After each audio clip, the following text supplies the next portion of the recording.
Let's crack Unacademy आप सभी का स्वागत करता है। मैं आप सभी के साथ आपका दोस्त मयंक द्विवेदी जुड़ा हूं। दोस्तों आज बहुत ही शॉर्ट ट्रिक बताने वाला हूं। दोस्तों अगर आप सभी को कभी भी लगे कि कॉन्स्टिट्यूशन बहुत बड़ा पार्ट है तो आप सभी से घबराया नहीं, क्योंकि भारतीय कॉन्स्टिट्यूशन दो पार्ट में लिखा गया है। एक केंद्र सरकार के बारे में लिखती है तो दूसरा राज्य सरकार के बारे में लिखती है। दोस्तों आप सभी को मैं एक शॉर्ट फार्मूला बता रहा हूँ, जब भी कभी राष्ट्रपति पढ़ें तो उसके साथ साथ आप राज्यपाल पढ़ें। दोस्तों राष्ट्रपति और राज्यपाल के अधिकार क्षेत्र सिर्फ केंद्र और राज्य शब्दों से थोड़ा सा अंतर है, और अगर देखा जाए उनकी शक्तियों में तो कुछ ही अंतर होते हैं। दोस्तों कुछ ही अंतर होते हैं, आप अच्छी तरीके से याद कर सकते हैं।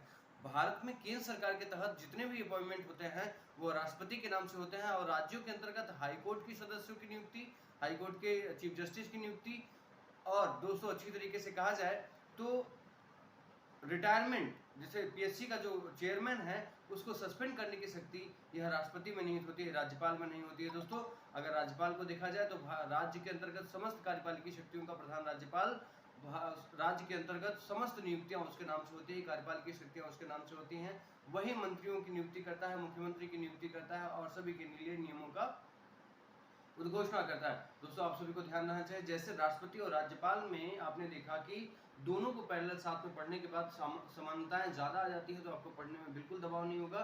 वैसे आप पढ़ सकते हैं लोकसभा और विधानसभा को एक साथ में, राज्यसभा और राज्य विधान परिषद के बारे में दोस्तों बिल्कुल सिमिलरिटी है। आप ध्यान रखिएगा, ज़्यादा से ज़्यादा 5 लाइनों का अंतर होता है। अगर आप उन 5 लाइनों को पकड़ लेते हैं तो दोस्तों शानदार तरीके से आप उस चीज़ को पा जाएंगे, जहां आप अपने लक्ष्मीकांत की इस मोटी किताब को कह लीजिए, चाहे कोई भी किताब हो कॉन्स्टिट्यूशन की, आप उसे 15 दिन के अंदर खत्म कर सकते हैं। दोस्तों सबसे ज़्यादा महत्वपूर्ण है पढ़ना आप सभी के लिए 101 से लेकर के 51 अनुच्छेद और आपातकालीन शक्तियां या कुछ विशेष अनुच्छेद आप सभी को पढ़ने चाहिए। अन्यथा आप समझ लीजिए कि पूरा का पूरा संविधान दो तुलनात्मक अध्ययनों में आप अच्छी तरीके से कर सकते हैं।